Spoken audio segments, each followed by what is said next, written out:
Hello, in this video I'm going to show you how to turn off running apps on your AYANEO Pocket S2 Pro.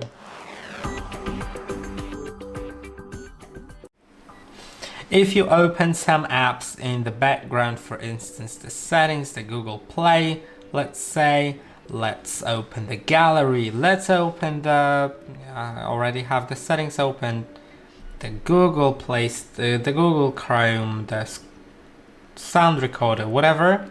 Now you may want to see the apps, maybe close them, maybe reopen them from the recently opened app menu. To do it, you can do it in two different methods. Either click on the LC button, which is right here, and you'll see all the apps, and if you want to close them, you can simply swipe them up like that to close them, or you could swipe up and hold like on Android phone to go to the recent menu. And I hope that this video was helpful. Don't forget to like and subscribe, and I'll see you in the next one.